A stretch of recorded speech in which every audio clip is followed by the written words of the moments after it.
አምላካችን መድኃኒታችን ኢየሱስ ክርስቶስ የመረደ መንፈስ ቅዱስ ማደሪያ በሁለት ወገን ቅድስት ከምትሆን ከመቤታችን ከቅድስት ድንግል ማርያም መወለዱን የማያንሰው እንግዳ እስከሚሆን ምጽአቱ ጳውሎስ እንደተናገረ የተለየ ጸሎቱና በረከቱ ጳውሎስ በፓትርያርካችን በአባ ማትያስ በብፁዕ አባታችን በአባ ሕርያቆስ በመምህራችን በገብረ ማርያም በደብራችን በመካነ ሕይወት በሀገራችን በኢትዮጵያ እንደዚሁም በዚች ቅድስት ስፍራ ተሰብስበን የምንጸልየው የምናስቀድሰው ሕዝበ ክርስቲያን በውጭ በውስጥም ወደ በምናስቀድሰው ሕዝበ ክርስቲያን ላይ ለዘላለሙ ጸንቶ ይኑር። አንደኛይቱ ደግሞ ወደ ሰዎች ምዕራፍ 8 ከቁጥር 38 እስከ ፍጻሜ ምዕራፍ ያለው ኃይለ ቃል እንዲህ ይላል። ወዘኒ አውሰበ ድንግል ሰናየ ገብረ ወዘሰይ አውሰበ እንተ ትሄይስ ገብረ። ድንግሊቱን ያገባ መልካም አደረገ፣ ያላገባ ግን የምትበልጥን ስራ ሰራ። ሴት ባሏ በሕይወት ሳለ የታሰረች ናት። ባሏ የሞተ እንደሆነ ግን ነፃ ናት፣ የወደደችውን ታግባ። ነገር ግን በእግዚአብሔር ከሚያምኑ ወገን ይሁን እንጂ እግዚአብሔርን ለማገልገል ብትጨክን ግን ብፅዕት ናት። በምክሬ ጸንታ የኖረች እንደሆነ የእግዚአብሔር መንፈስ በእኔ ያለ ይመስለኛል።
ልጆቻችን በመንፈስ ቅዱስ አሐዱ አምላክ በስመ አብ ድምፃችሁ አይሰማም። በስመ አብ ክርስቶስ ይክበር ዲያብሎስ ግን ይውደቅ። በስመ አብ ወወልድ ወመንፈስ ቅዱስ አሐዱ አምላክ አሜን። ክቡር አባታችን ሊቀ ማእምራን ስነስርዓት መለስ የሁለቱም አድባራት አስተዳዳሪ የመንጋው እረኛ የሁላችን አባት ክቡር መላከ ብርሃን በኢትዮጵያ ኦርቶዶክስ በአዲስ አበባ ሀገረ ስብከት የብፁዕ አባታችን የአቡነ ሕርያቆስ ልዩ ጸሐፊ ክቡር ሊቀ ትጉሃን መምህር ሊቀ ስዩማን መምህር መንግሥቱ የሁለቱም አድባራት ዋና ጸሐፊ መምህራነ ወንጌል ሊቃውንተ ቤተ ክርስቲያን የሰንበት ትምህርት ቤት መዘምራን የሰበካ ጉባኤ አባላት የሕንፃ ኮሚቴ አባላት ማኅበረ ምዕመናንና ምዕመናን ሕፃናትን ሳይቀር በጌታችን በመድኃኒታችን በኢየሱስ ክርስቶስ ፍጹም ሰላም ሰላም እላችኋለሁ። እንደምን አረፈዳችሁ? ድምፃችሁ አይሰማም። እንደምን ቆያችሁ? እንደምን አረፈዳችሁ? የምትሄዱ እስቲ ቁሙ። የምትሄዱ የት ልትደርሱ መጣችሁ? እንደዚህ ካልተነገረን አንሰማም ማለት ነው። ጻድቁ አባታችንን ትተናው የት ልንሄድ? ለምን መጣችሁ? ከዚህ ቆመ እየባረኩ እናንተ ትታችሁ እግዚአብሔርን ነው ማስቀደም። ኧረ እባካችሁ ቁሙ ትንሽ። እየሰማችሁ ከእንጀራና ከእግዚአብሔር ማን ይበልጣል? እስቲ እግዚአብሔር ይበልጣል የምትሉ እጃችሁን ከፍ አድርጉ። አይበልጥም? ይበልጣል? እስቲ ከፍ አድርጉት እጃችሁ። እግዚአብሔር ይበልጣል? እንጀራ ይበልጣል? ማውት ላይ ሰው ቢመጣ ትነሳላችሁ አትነሱ? ምግብ እየበላችሁ ማዕድ ላይ ተሰልፋችሁ ሰው ቢመጣ ግባ ነው የምትሉት? ትታችሁ ማዕድ የምትነሱ ማለት ከእግዚአብሔርና ከእንጀራ እኩል ካለ እግዚአብሔር አነሰ ማለት ነው። እግዚአብሔር ሰማያዊ ማዕድ ትተውት ሰማያዊ ማዕድ የቆማችሁ አረፍ በሉ፣ አረፍ በሉ የቆማችሁ ቁጭ በሉ። ስለዚህ አንዳንድ ጊዜ ሰማያዊ ማዕዱ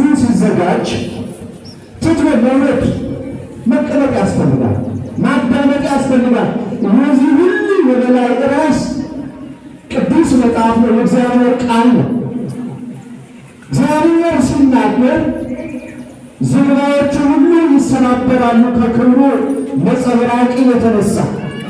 እግዚአብሔር ሲናገር ዓለቶች ሁሉ ይሰነጣጠቃሉ ከክብሩ ገናንነት የተነሳ። ተለማመድ ነባሉ በቃ ለመድ ነው።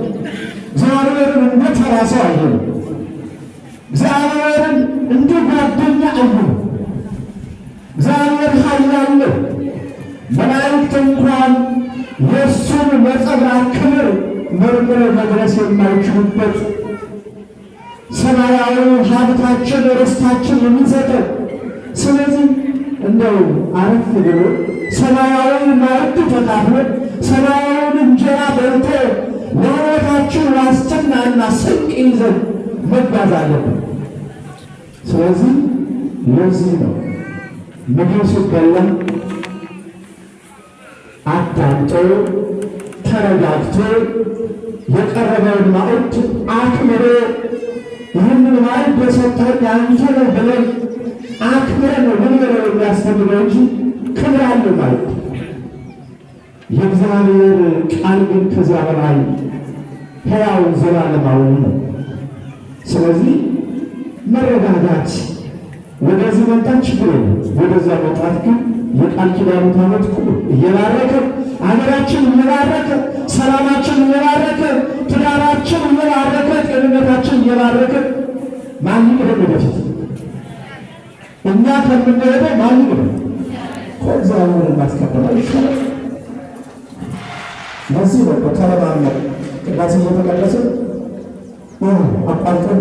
አቋርጠንነት ወደዛ ወደዚህ ማለት ወንጌል እየተነበበ ሰዎቹ የወንጌሉ ቃል የሰሙትና ያመኑት በትክክል የእግዚአብሔር ልጆች የሆኑ ትንፋሽ መተንፈስ እንኳን አይችሉም። ፈዋሽ ነው ቃሉ አዳኝ።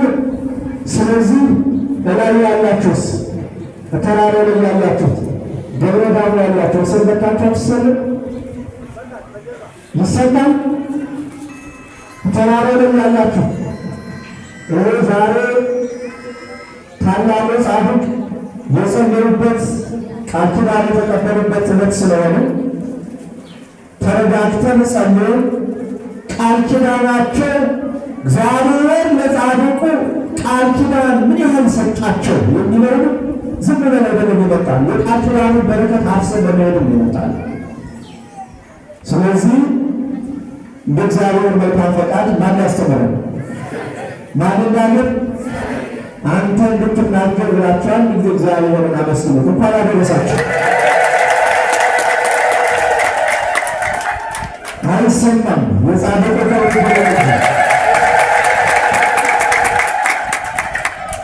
በዚህ ትውልድ ፊት በውስጥ ጻድቁን አግኝቻለሁ።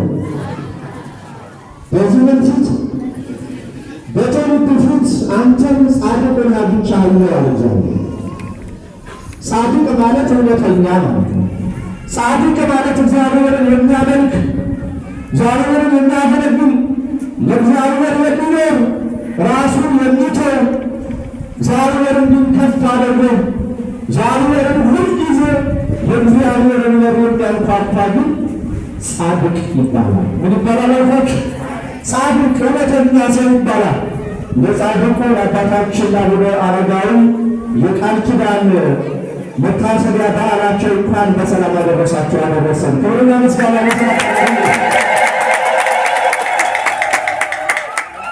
ሙሴ በአንደኛው ክፍሉ በሕግ መጽሐፍ ሲጽፍ ምዕራፍ 7 ቁጥር 1 ላይ በዚህ ትውልድ ፊት አንተን መርጬሃለሁ፣ ወድጄሃለሁ፣ ጻድቁን አግኝቼሃለሁ።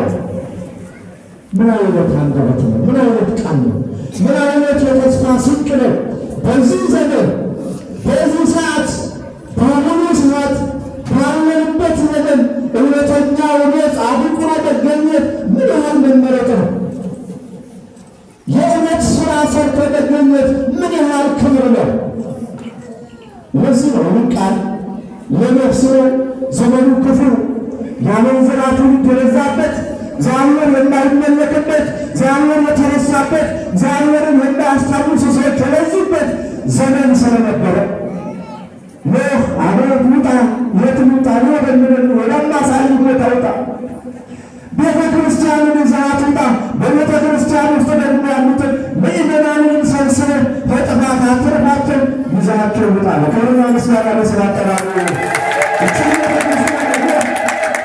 ይዟት ሲጓዝ የነበረው ይችን ቅድስት ቤተ ክርስቲያን መርከብ ይችላል። የቃል ኪዳኑ ታቦት ደግሞ የአዳም አጽም ነው።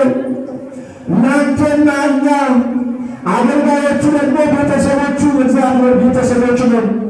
የብሉይ ኪዳኑ አስተምሮ መጥቶ ለሐዲስ ኪዳኑ ጻድቅ የተገኘበት እና አቡነ አረጋዊ በዛሬው ዕለት የሚከሩበት አንተ ካለም ሁሉ መርጬሃለሁ ውጣ ከኦሬም ወደ ኢትዮጵያ በ475 ክፍለ ዘመን ነው የሚለው። ስለዚህ የመጀመሪያው ወደ ኢትዮጵያ መጡ ማን? ብፁዕ አቡነ አረጋዊ ጻድቁ አረጋዊ አባታችን። በዚህ መጥተው አገራችን ኢትዮጵያን ካዩ በኋላ አገራችን ኢትዮጵያን ከጎበኙ በኋላ ተመልሰው ወደ ጓደኞቻቸው ወደ ኦሮም ተመልሰው ወደ ክብርና ምስጋና ለስሙ አጠራሩ። እኛ ጓደኞቻችን የምንጋብዛቸው ለተራ ነገር ኢትዮጵያ የምትባል ቅድስት ሀገር አለች። እነሆ ገና ወንጌል ሳይሰበክ ያመነች ምድሪቱ ቅድስት፣ ዛፉ ክብርት፣ እነሆ ሰው ሁሉ ቅዱስ የሆነ ሕዝብ ነው ያለ። ኑ እባካችሁ አሉና 8 ወንድሞቻቸውን ጨመሩና በነፋስ ሰረገላ ተነስተው ወደ ኢትዮጵያ መጡ። ለእኔና ለእናንተ በረከትና አማላጅ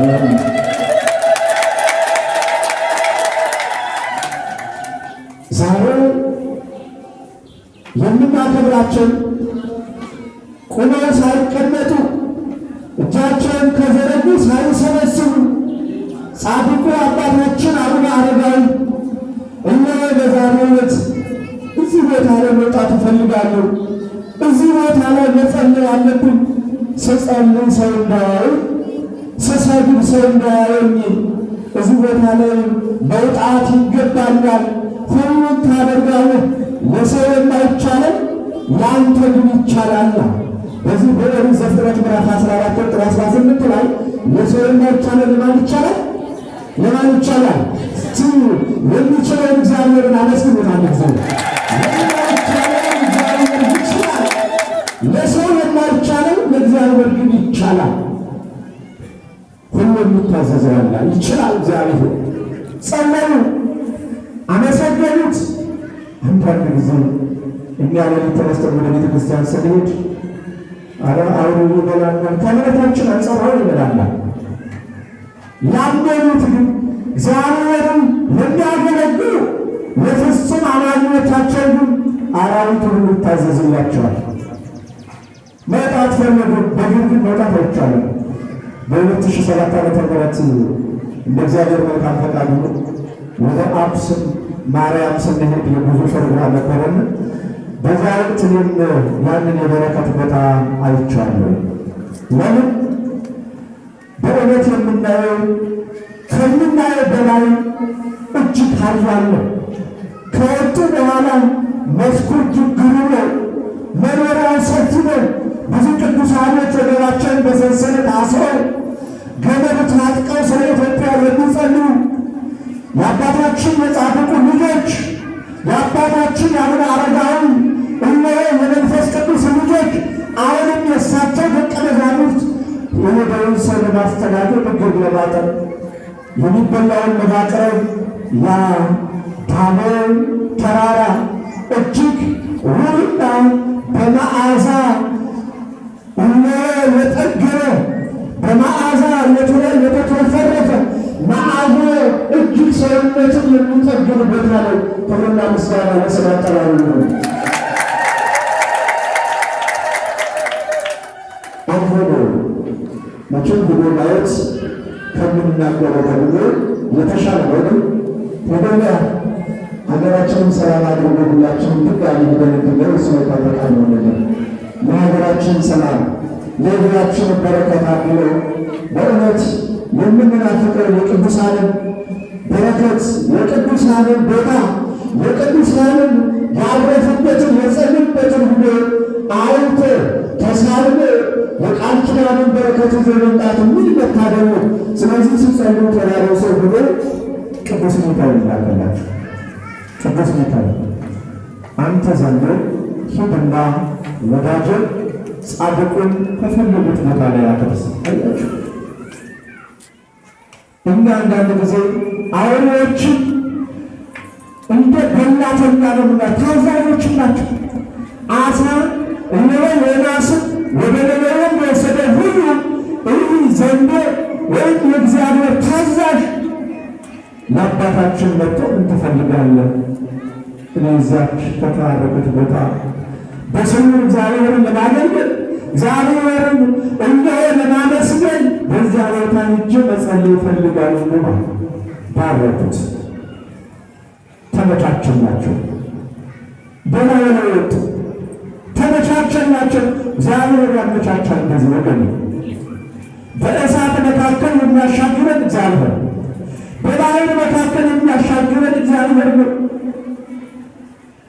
በዘንዶ መካከል ተሻግረን የእግዚአብሔርን ክብር እንድናገለግል የሚያመቻቸው ደግሞ እግዚአብሔር ታዘዛ።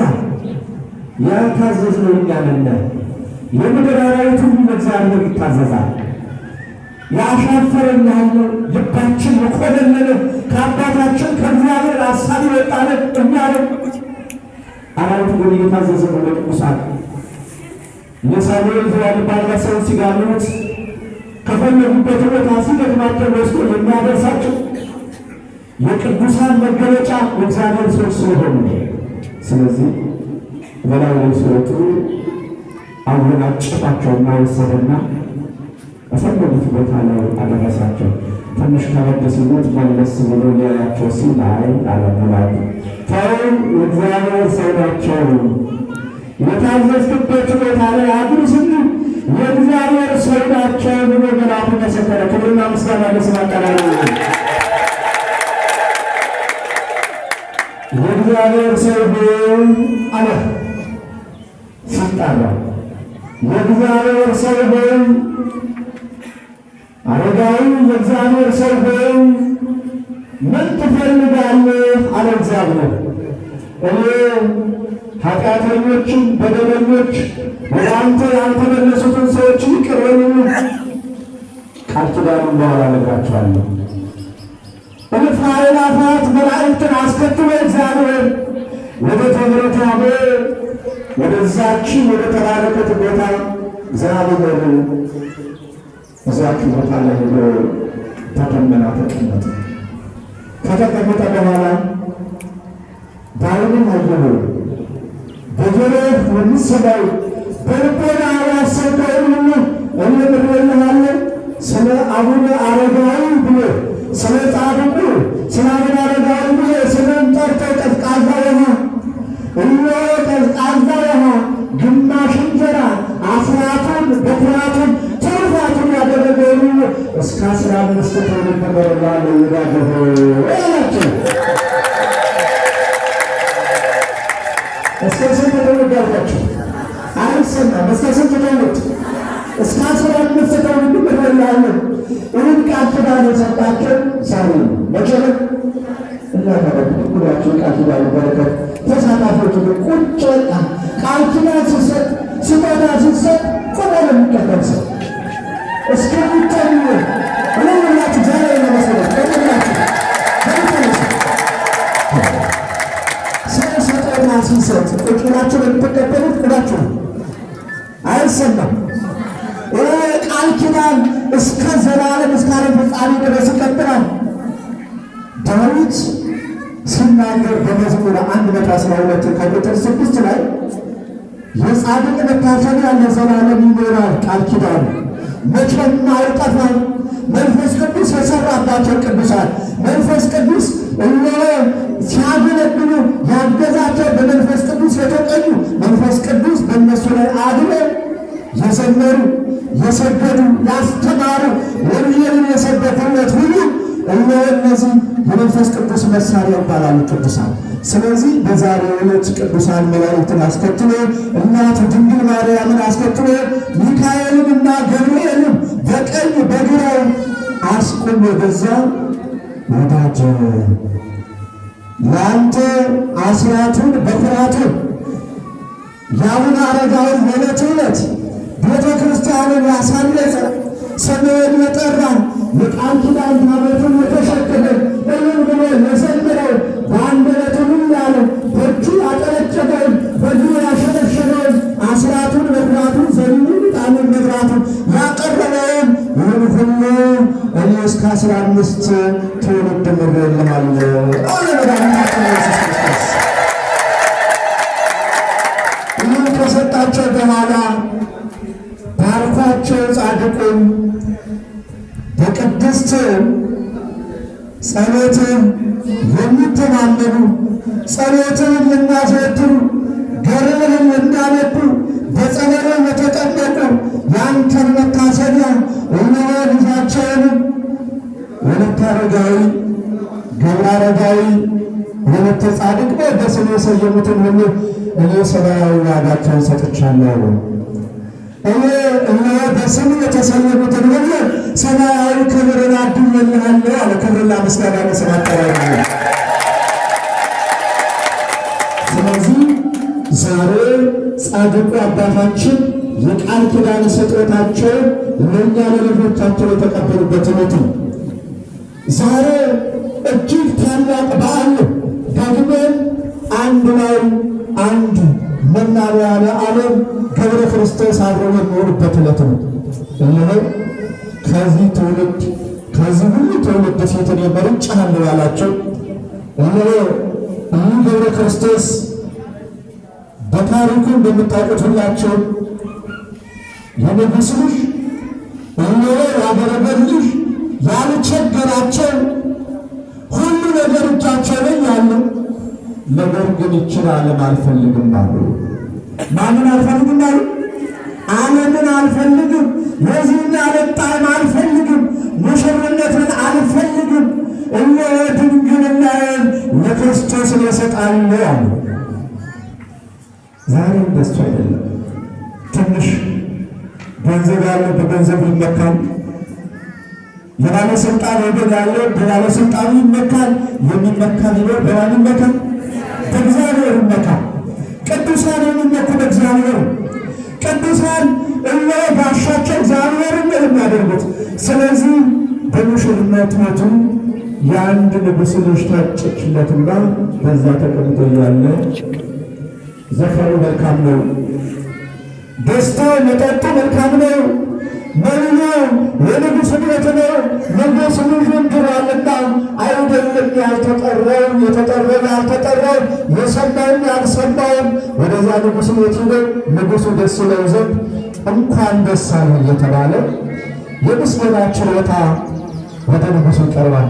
በዛን ሰዓት ይዘው የንጉሡን ዙሪያውን ያለው ሁሉ ዘመድም አዝማዱም ሲደሰት ሲጨፍራሉ።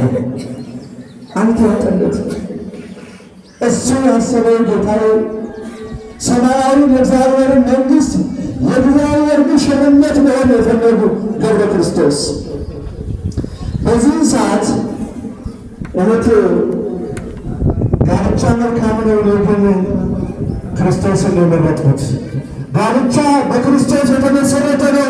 ነገር ግን ሰማያዊ ርስትን ናፍቄያለሁ በያውን እንዳትናገሪ አንቺ እኔው በእግዚአብሔር ይዤሻለሁና አንደበትሽ ለማንም እንዳይናገር እኔ ከዚህ ከጫጉላ ቤት ወጥቼ ክርስቶስን ፍለጋ ልወጣ ነው አለ። ክብርና ምስጋና ለስሙ አጠራሩ ይሁን። ማንን ፍለጋ ወጣለሁ ያለ? እግዚአብሔርን ፍለጋ ነው። እነሆ መንገዴን ሕይወቴን እሱ ነው፣ ድንግልናዬን እሱ ነው፣ ሕይወቴን የሚያስተካከለ እሱ ነው። የምድርን ጣዕም አልፈልግም። እኔ ሰማያዊ ክብርን እነሆ የእሱንም የመከራ መስቀልን ያየው ቀራንዮን ያየው እኖራለሁ።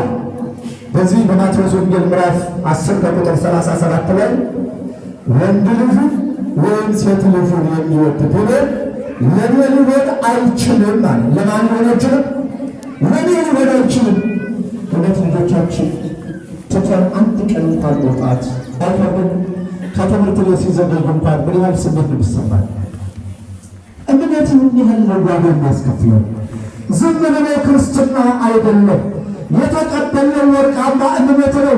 በላይ ትርፋማ የሆነ መዓዛ ቅዱሳን ያለበት የተዘጋጀ ቦታ ያለን ሰዎች ነን። ዝም ብሎ በዚህ ምንቀር አይደለም አለን ቦታ። በዚህ ሰዓት ወንድ ልጅ ወይም ሴት ልጁን የሚወድ ለእኔ ሊሆን አይችልም። አባቱን እናቱንም ሊወድ የሚችል እሱም ለእኔ ሊሆን አይችልም። ርስቱንም ጉልቱንም ትቶ ሊከተለኝ የሚችል መከራ መስቀሉን እነሆ የክርስቶስን የመከራ መስቀል ተሸክሞ በእምነቱ ላይ መከራ የተፈራረቀበት እንኳን እኔን የማይረሳ መስቀሉን ተሸክሞ የሚከተል ብሎ ራሱን ይካዳል። ራሱን ርስቱን ይካድ፣ ዘመዶቹን ሁሉ ይተዋቸው ይካድ ማለት መስቀል ወይም ክር መቅረት አይደለም፣ መተው ማለት ነው። ከኃጢአቱ ዓለም መገላገል፣ ክርስቶስን ፈልጎ መጓዝ፣ ክርስቶስን ፈልጎ መሄድ። ሁሉም መናንያን ዓለም እኮ ራሳቸውን ክደው፣ ስለዚህ ከጫጉላ ቤቱ ወጣና ሁሉንም ተው። አባቱንም ወንጌል እንዳለ አባቱንም ተው፣ እናቱንም ተው፣ እህቶቹን ወንድሞቹን ሁሉ ተው፣ ርስቱን ንግሥናውን ሁሉ ትቶ ሌሊት ተነስቶ ተጓዘ። ማን? ባሕታዊው ገብረ ክርስቶስ። እስቲ አንድ ጊዜ እግዚአብሔርን አመስግኑ። ቆንጆታ የሙሽርነትን ልብስ እዛ አሽቀንጥሮ የአባቱንም የንግሥና ወንበር ከዛ ረስቶ የእናቱንም እነሆ ፈገግታ ከፊቱ አስወገደ። በዚህን ሰዓት እኔ ክርስቶስ ይሻለኛል ሐዋርያው ቅዱስ ጳውሎስ ክርስቶስን ብሎ ወጣ። ሲነጋ ወደ ጫጉላ ቤት ሲገቡ ባለቤትሽስ ልጃችንስ የት ሄደ? አይ እንዳትናገሩ ብሎኛል እንጂ እሱማ ለዚህ ዓለም ብቁ አይደለሁም፣ እኔ የክርስቶስ ሙሽራ እንጂ የዚህ ዓለም ሙሽራ አይደለሁም ብሎ ሌሊት በመንፈቀ ሌሊት እኔ በዚህ ከጫጉላ ትቶኝ ሄደ።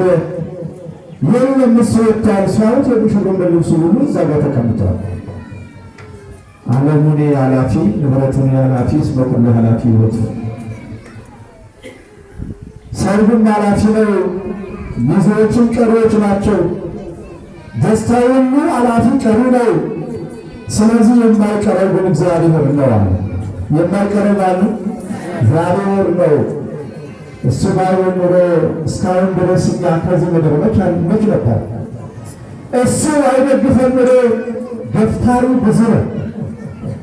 በሱ ክንድ ስለተንተራስን እንጂ እንደ ሰዎች እኛ ቁመን እንኳን መንቀሳቀስ የማንችልበት ዘመን ነበረ። ስለዚህ እሱ ተነስቶ ወደ እዛ ንጉሥ ስለነበረ ሰራዊቱን ቅደም ተነስ ፈለግ ልጅን ልጅን ይዞ የሚመጣ ሰው ካለ ግማሽ መንግሥትን እሰጥሃለሁ። አይደለም ግማሽ መንግሥት ቃል ተገብቶለት ዛሬ ሰዎች በድቃቂ ገንዘብ እየተሸጠ ዛሬ ሰዎች በድቃቂ ገንዘብ ባለሰሩት ስራ ሌላ ጣጣ ውስጥ እየገባ አይደል? ተነስተው ሲወጡ መንገድ ላይ ሲያኮበኩሉ አገኙትና ጌታዬ አንተን ብዬ ወጥቼ እንዳታሳፍረኝ፣ አንተን ብዬ ወጥቼ እንዳትመልሰኝ፣ ሰውነቴንም ያንተ ነው፣ አካላቴ ሁሉ ያንተ ነው። ስለዚህ ሰውነቴን ለውጥልኝ አለውና ወዲያውኑ እግዚአብሔር ሰውነቱን ለወጠለት። እዛ አንተ ሰው አሉት የሚያውቁት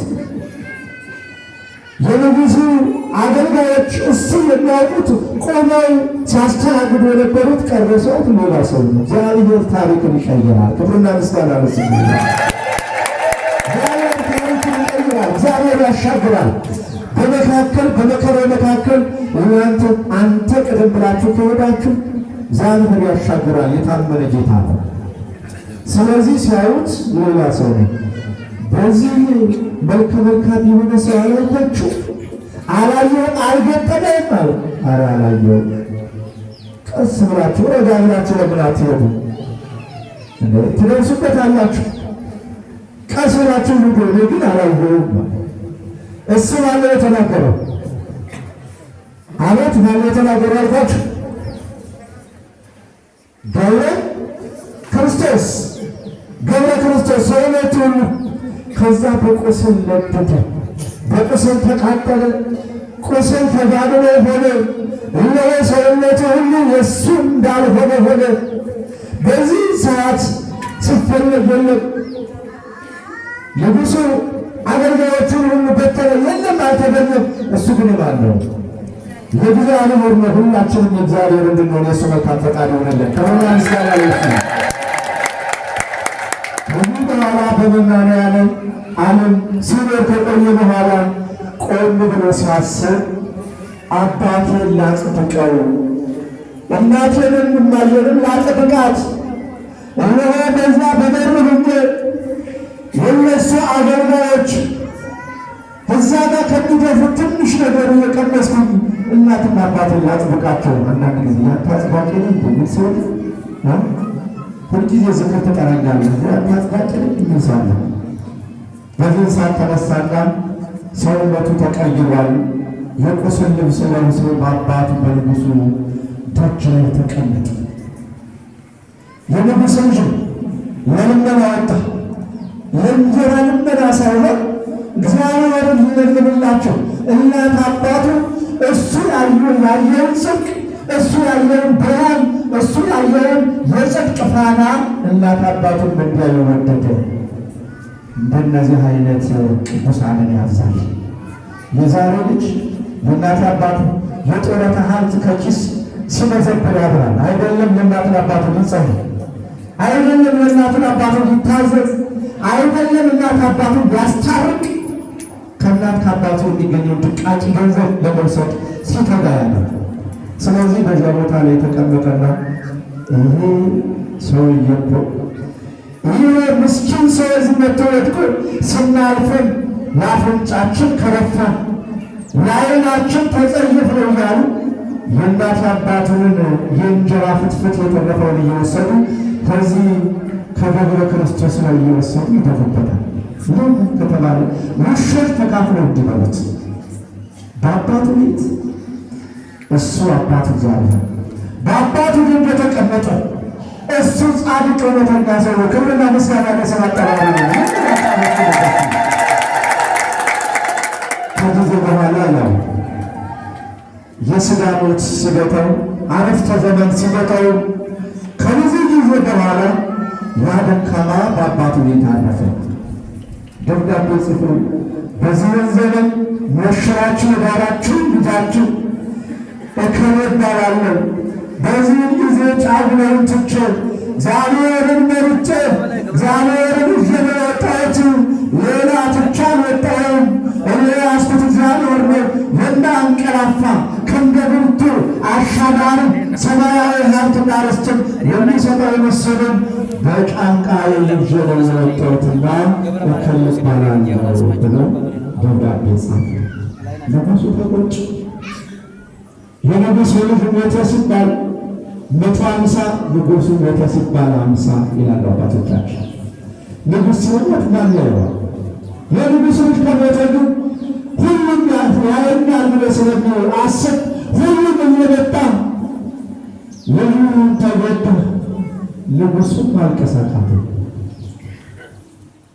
እንዴት የንጉሥ ልጅ እንዲህ ሆኖ ሞተ እባላለሁ ብሎ በጣም እጅግ ሰውነቱ እየደነገጠ ከዛ በኋላ ያጻድቅ ያዙና በአልጋ ይዘው ሲሄዱ ምን ባሉ ጥለው ሲያፍባቸው ምን ባሉ እየተፈወሱ። እስቲ እግዚአብሔርን አመስግኑት። በሽተኛ መካከል ላይ ሲሄድ ጥለው ሲያፍባቸው ህሙማኑ እየተፈወሰ በሽተኛው ጤነኛ የሆነ ከሀገር እስከ ሀገር የንጉሡ በደጅ የነበረው የንጉሡ ጻድቅ ልጅ ነው። በሙሽርነቱ ወጥቶ ከሄደ በኋላ ተመልሶ ስለ አባቱ ሊጸልይ ተመልሶ መጥቶ አርፏል። አሁን ህሙማንን ይፈውሳል። የቀብር ሥነ ሥርዓቱን መፈጸም ስላልተቻለ ንጉሡ ገንዘብ በተነና የቀብር ሥነ ሥርዓቱ ተካሄደ ይላል። ያው የሚጤው ገንዘብን ፍለጋ ሲሄድ ያንን ጻድቅ ያንን ባይታዊ ያንን ከዓለም የተመረጠ ጫጉላውን ትቶ ሰላሙን ሰማያዊ ሰላም ናፍቆት ሰላማዊ ርስት ናፍቆት ወለዳውን እሱንን በዛሬው ዕለት ሥርዓተ ቀብሩን ፈጽሞ በአንተ ቦታ ላይ የቆሰሉ ሰዎች አለ። የቆሰሉ ሰዎች እጃቸው እግራቸው በቁስል የተቃጠለውን ያንተ ቦታ ያንተ ስም በሚጠራበት ሁሉ የፈውስን ቃል ኪዳን ሰጥቼሃለሁ አለ። ክብርና ምስጋና ለስላሴ የፈውስን ቃል ኪዳን ሰጥቼሃለሁ። አንተ የምትጠራበት የአንተ ስም በሚመሰገንበት የአንተ ቤተ ክርስቲያን ለታነጸበት ቃል ኪዳን ሰጥቼሃለሁ የሚሉት ይህንን ታላቁን ሰዎችን የሚያስቸግረውን ቁስል ሁሉ በዚህ እንድትፈውስ አንተ ያለህበት የአንተ ቦታ የተባረከች ትሁን ብሎ በዛሬው ዕለት ቃል ኪዳኑን ሰጥቶት እግዚአብሔር እነሆ የአገልግሎትን ዘመን የመታበት ነውና ሁላችሁ እግዚአብሔር ያስተናግዳል። በሚተነፍሱት ጻድቁን አግኝቼሃለሁ። አያችሁ፣ በሕይወታቸው ጻድቅ፣ በሥራቸው ጻድቅ፣ በስግደታቸው ጻድቅ፣ በአኗኗራቸው ሁሉ ጽድቅና ጻድቅን የሰሩ ቅዱሳን አባቶቻችን በዛሬው ዕለት የምናከብረው የቃል ኪዳን ታቦታትን በሥራቸው የተሰየመው እግዚአብሔር የሚገለጥበት እግዚአብሔር የሚከብርበት እግዚአብሔር ሕዝቡን የሚባርክበት በቃል ኪዳኑ ታቦት ላይ እግዚአብሔር ዙፋን አድርጎ ምዕመናኑን የሚባርክበት ዕለትና ሰዓት ነውና እግዚአብሔር አምላካችን የጻድቁ የአባታችን የአቡነ አረጋዊ ረድኤታቸው የጻድቁ የአቡነ ገብረ ክርስቶስ በረከት ከሁላችን ጋር ይሁን። እስቲ ሁላችሁም ተነሱ።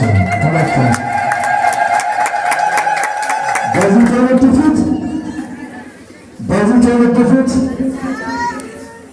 ጻድቅ ሆነህ ምን ብያለሁ? አግኝቼሃለሁ። ዛሬ ስለ ጻድቁ ስለ አቡነ አረጋዊ ብሎ ቃል ኪዳን የተቀበሉበት ዕለት አስራቱን በኩራቱን ያመጣውን እስከ 15 ትውልድ ድረስ ምሬልሃለሁ።